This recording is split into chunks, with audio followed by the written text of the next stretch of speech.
numériques. Et dans les tableaux numériques, il est dit quoi? Les 10.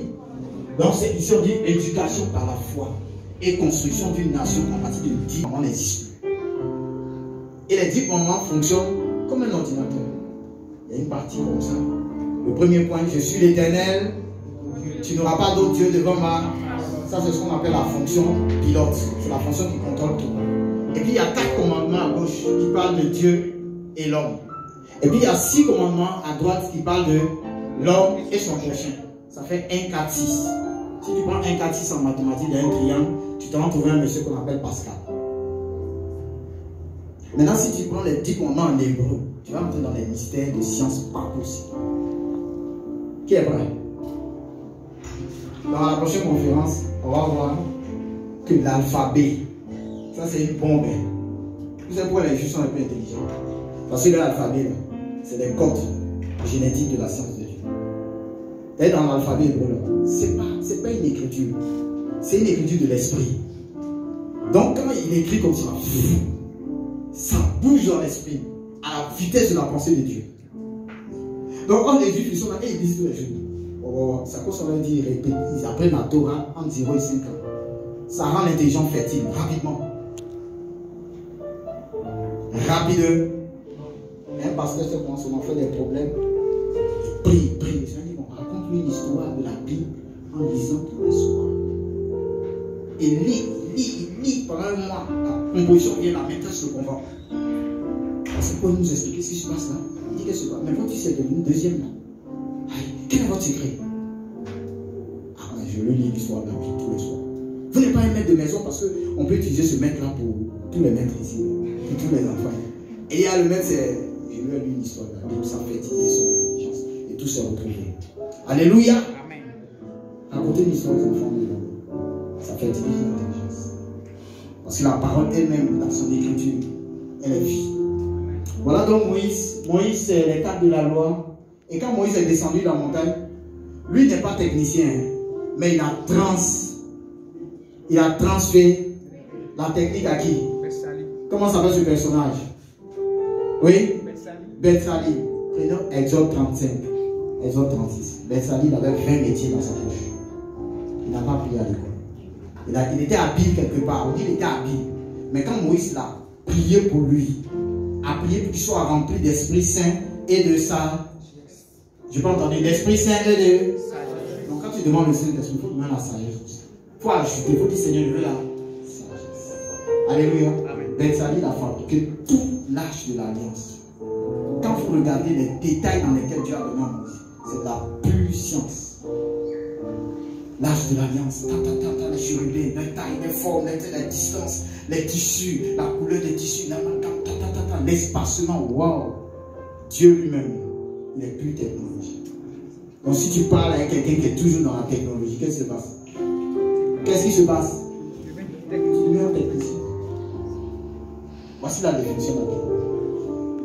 Alléluia. Amen. Puis on va terminer avec, on a vu Moïse, Daniel.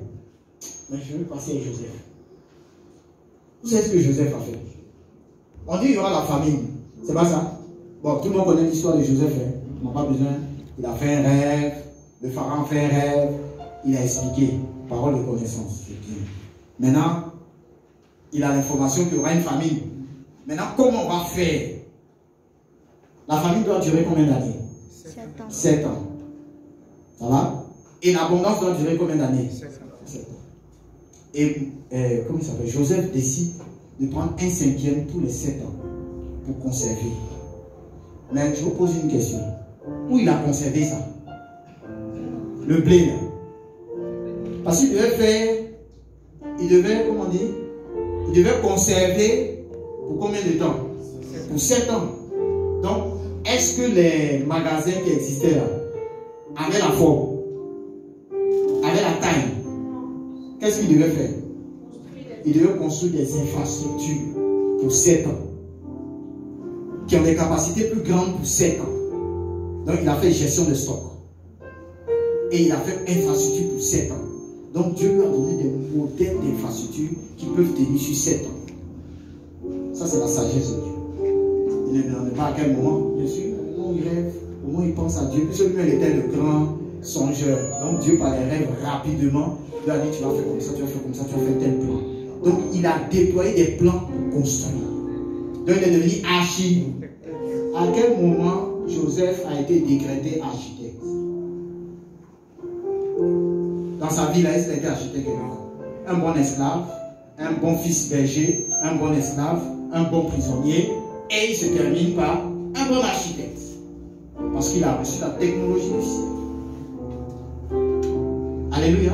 Oui. Et puis en plus, il lui a donné la sagesse de la conservation. Parce que vraiment pour conserver ça. Comment conserver pendant 7 ans? Comment mettre, comment conserver, mais aussi comment produire pour activer l'abondance pour 7 ans. Donc les champs ont changé de forme. Les greniers ont changé de forme. La conservation a changé de forme. Donc en fait, qu'est-ce qu'il a fait? Il a fait une révolution industrielle ou bien technique en Égypte.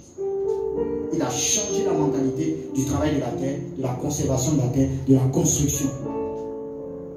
Tout ça, où il a appris? Il n'a pas fait école de l'Égypte. Il a été esclave, il a été prisonnier. Dès qu'il est sorti de prison, il est devenu premier ministre. Il a eu la sagesse, pendant 7 ans de réfléchir, d'analyser, de construire, de planifier. On termine avec Daniel, et puis on va aborder. Alléluia. Est-ce que quelqu'un a une question? Aïe, Seigneur, on va s'arrêter. Daniel, qu'est-ce qu'il a fait, lui? Qu'est-ce qu'on sait de Daniel? Daniel 1, verset 8. On dit Daniel résolu de ne point se souiller. Et au bout de 10 jours, Dieu lui accorda une intelligence 10 fois supérieure. Donc la technologie de Dieu, c'est la capacité à Dieu à mettre cette intelligence en œuvre. Et comment on obtient? Consécration, simplicité, vie d'adoration, vie d'intimité, pour capter les paroles. Parce qu'on sait maintenant que quand une parole sort, elle est remplie d'énergie, elle est remplie de compétences, elle est remplie de capacités. La parole est dans notre cœur. Alléluia. Alors, les pistes du futur, ça sera pour simplement dire que dans tous les domaines, on voit ici des drones, on voit des puces, on voit ici le zèbre. Ça fait penser à la couture. On voit ici les fleurs, le jardinage, la décoration, le design. On voit ici la veste du roi, les criquets. Les criquets sont sapés, comme des sapeurs-pompiers. Il suffit d'enlever la tête, vous allez voir, c'est des vestes. Et puis on voit aussi les flammes. Alors nous voulons vous encourager à chercher des pistes créatives. Dans la... Ici c'est qui? Les chérubins avec les roues, Ézéchiel 1. C'est dans l'adoration que tout ça va sortir. Aujourd'hui, on vous a donné du travail. On vous a donné la transformation. On vous a donné aussi la transposition. Vous êtes capable parce que vous avez reçu. Et à chaque fois que tu reçois une parole du Seigneur, tu es capable. On va se lever. Est-ce qu'il y a des questions? Si je me...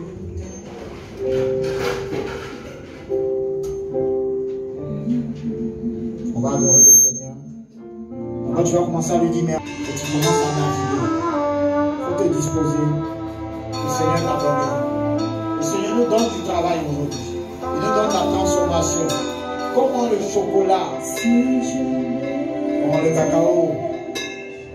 Oh, j'apprends.